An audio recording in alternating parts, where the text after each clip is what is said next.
भारत में जलियांवाला बाग जैसे जघन्य घटना से तो हर कोई परिचित है, पर देश में ऐसे अनगिनत अछूते स्थल हैं जहां की मिट्टी को चूमने और उसका तिलक करने का मन बार बार करता है।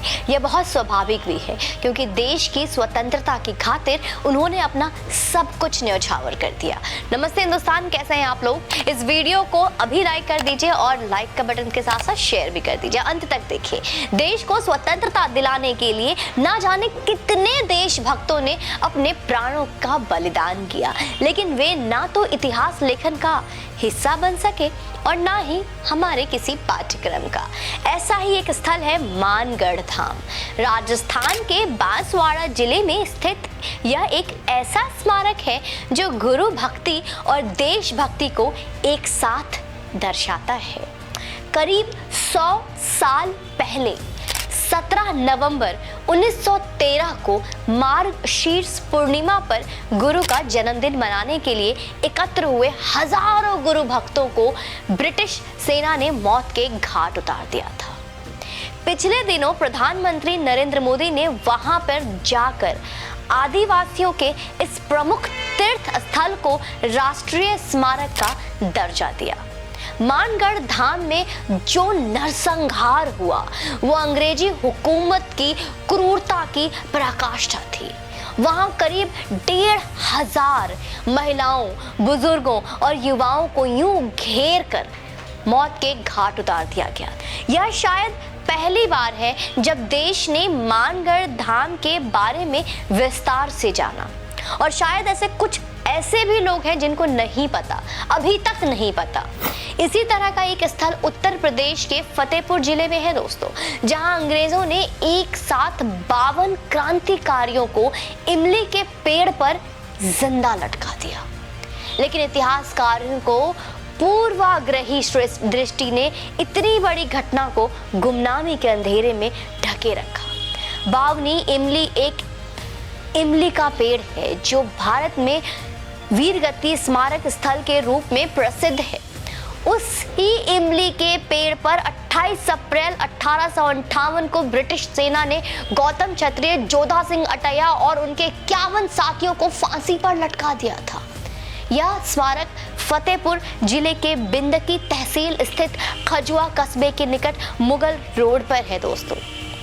ये मैं आपको इसलिए बता रही हूँ ताकि आप नोट करें, बस देखकर भूल ना जाएं। यह स्मारक स्वतंत्रता सेनानियों द्वारा किए गए बलिदानों का प्रतीक है। इसी तरह 1857 की क्रांति के दौरान रुड़की में अंग्रेजों द्वारा सैकड़ों देशभक्तों को वट वृक्ष पर लटकाकर फांसी दे दी गई थी। दरअसल वहां के किसानों ने अंग्रेजी हुकूमत का कड़ा प्रतिवाद किया था। परिणाम स्वरूप अंग्रेजों ने उनका दमन कर दिया। आजादी की शानदार विरासत को समेटे वह वट वृक्ष आज भी पूरी शान से खड़ा है। कानपुर में 1857 में बीवी घर के अहाते में खड़े बरगद के पेड़ देखा है आपने? बरगद के पेड़ पर हुई घटना ने भी सबको हिला कर रख दिया था, पर आपके पता ही नहीं होगा क्योंकि अंग्रेजों द्वारा उसकी शाखाओं पर 133 लोगों को फांसी पर लटका दिया गया था। पता है आपको? यह घृणित काम 25 जुलाई 1857 को हैवलॉक कर्नल नील ने किया था दोस्तों। कर्नल नील भारतीयों के लिए हैवान था, राक्षस था। नील के एक पत्र से उसकी क्रूर मानसिकता का पता चलता है। पत्र में उसने लिखा था कि मैं हिंदुस्तानियों को दिखा देना चाहता हूं कि हमारे द्वारा दिए दंड से उनकी रूह कांप उठेगी और वे उसे कभी भूल नहीं पाएंगे। बीवी घर के फर्श पर जमे रक्त को कर्नल नील हिंदुस्तानियों से साफ कराता था। जो इससे इनकार करते थे उन पर कोड़े बरसाए जाते थे। उसके बाद उन्हें भी उसी तरीके से लटका कर फांसी दे दी जाती थी। वह बूढ़ा बरगद आज भी 133 लोगों की फांसी का मूक गवाह है। इसी तरह बस्ती जिले के छावनी कस्बे में एक पेड़ पर तमाम क्रांतिकारियों को एक साथ फांसी दी गई थी।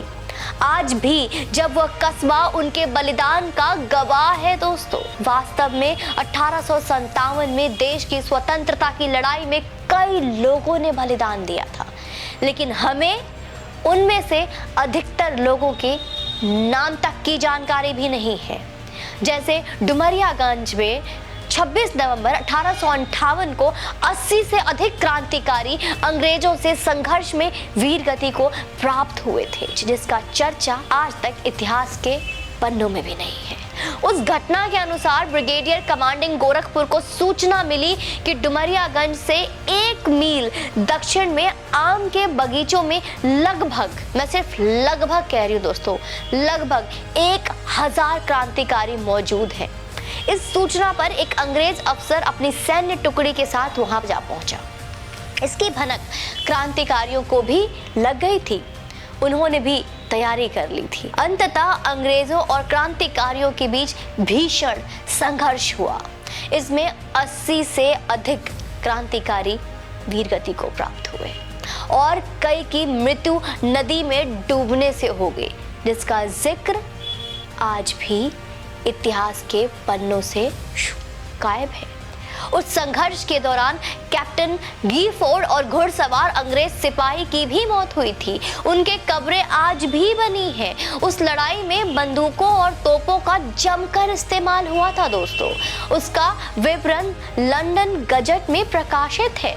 डुमरियागंज का अमरगढ़ ताल भी फिरंगियों की बर्बरता का मूक गवाह है। वहां भारतीय जवानों ने 2 बार ब्रिटिश सेना को शिकस्त दी थी।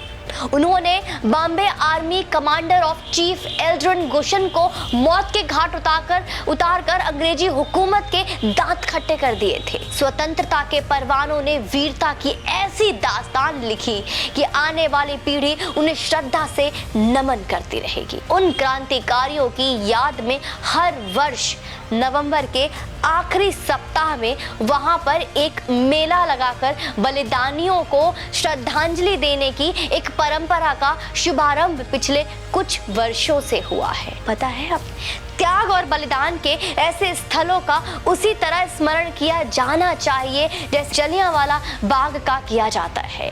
हालांकि यह तभी हो सकता है जब ऐसे स्थलों और बलिदानियों को इतिहास का हिस्सा बनाया जाए, पाठ्यक्रम के जरिए हमारी नई पीढ़ी से परिचित कराया जाए। आज़ादी के अमृत काल में स्वतंत्रता के इन गुमनाम सिपाहियों को याद करके पीढ़ियां कृतार्थ होंगी। बाकी आप क्या कहेंगे कमेंट बॉक्स में मुझे जरूर बताइए। जय हिंद, वंदे मातरम।